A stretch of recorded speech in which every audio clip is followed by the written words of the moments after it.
C'est dans cette thématique-là. Il fallait bien que cette précision jaillisse. La motivation de passer sur cette tribune spéciale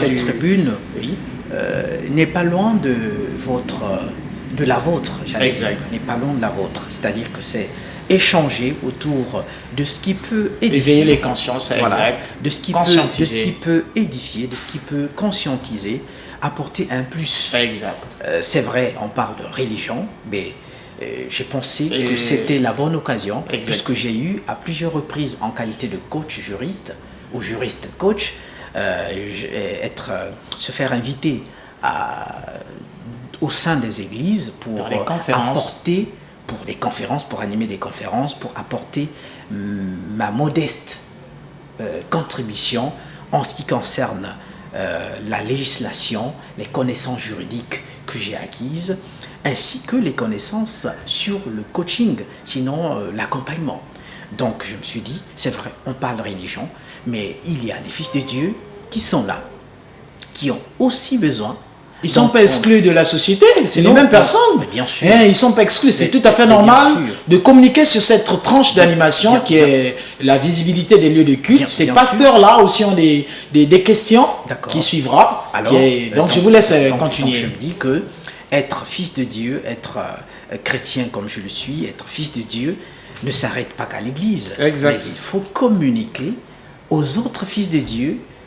C'est vrai, il y en a qui n'ont pas d'intérêt dans ce que je vais dire, mais d'autres peuvent trouver quelque chose. Gain de cause et de quoi bénéficier. Voilà, donc je me suis dit qu'il est très important de parler entrepreneuriat et coaching, faire cette jonction, la jonction qui existe entre l'entrepreneuriat, le coaching et le milieu religieux. Alléluia. Parce que, sincèrement, c'est un constat personnel, je peux me tromper, mais j'ai constaté certainement avec beaucoup d'amertume que pratiquement, je n'ai pas un baromètre ou un appareil pour mesurer, mais c'est un constat, je peux me tromper, je l'ai dit, au moins 95% des membres qui fréquentent des églises sont pauvres.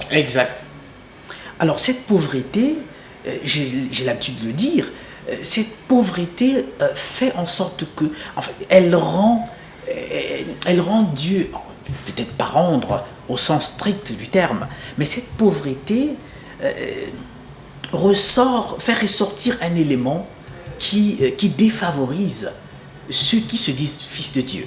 C'est-à-dire, je vais m'expliquer, quand Dieu dit qu'il est puissant, ceux qui ne le connaissent pas attendent des preuves de cette puissance. Vous voyez, que l'on entend des fils de Dieu dire qu'ils ont un père qui a l'or et l'argent, mais cela ne se manifeste pas en eux. Lorsqu'on voit les enfants, la disette, le manquement, lorsqu'on voit les enfants de Dieu, on les regarde à longueur de journée, mais ce sont des gens qui n'ont même pas un gramme d'or, même pas le minimum pour... En fait, ce sont des gens qui vivotent, ils vivent même pas. Mais ils ont des Bibles, de grosses Bibles, ils ne cessent de proclamer haut et fort qu'ils ont un père assez riche. Tenez, imaginez le chef d'État congolais, Frédéric Sassou Nguesso, que je salue en passant, qu'il ait un fils, je ne sais pas s'il y en a, vous connaissez qu'il ait un fils, mais qui sont en train de vivoter. Non, ça n'a pas de sens. Naturellement, ça n'a pas de sens. Lorsque vous avez un papa qui est chef d'État, vous avez les privilèges d'un chef d'État. Vous avez un papa qui est ceci, ministre, vous avez les privilèges de votre papa qui est ministre. Mais le malheur, c'est que les fils de Dieu ont un père tout-puissant, ont un père riche, ont un père qui a tout ce qu'il faut, mais ce sont les seuls dans ce monde qui vivotent. Alors ça, je me suis dit, en tant que coach, je ne vais peut-être pas faire du tort, mais je vais mettre ma pierre à l'édifice. C'est lui qui trouve que la brique qu'on va poser est utile, ben c'est tant mieux. C'est lui qui trouve que la brique n'est pas utile, il peut la balancer Et c'est aussi mieux. Donc voilà la motivation qui a fait que je réponde à votre invitation, naturellement, pour que je m'exprime de cette façon. La présence d'un Moïse sur ce plateau est une bénédiction pour le corps de Christ en particulier et d'autres en général. Coach, enfant de Dieu, juriste d'État. Nous allons parler de l'entrepreneuriat. C'est quoi, en 2-4 mots, l'entrepreneuriat? Alors, l'entrepreneuriat, c'est le fait d'entreprendre, c'est-à-dire mettre en place une activité économique qui permet à quiconque d'exprimer, sinon d'extérioriser ou d'exprimer des projets. À la fin, cela est sanctionné par le gain. Donc, vous gagnez de l'argent parce que vous avez une idée que vous avez exprimée au moyen de ce processus qu'on appelle entrepreneuriat. Donc, ce processus s'arrête lorsque vous avez une entreprise. Bon, entreprise, lorsqu'on parle d'entreprise, beaucoup vont se dire que c'est quelque chose de je ne sais comment, mais c'est une activité génératrice de revenus, donc une activité économique.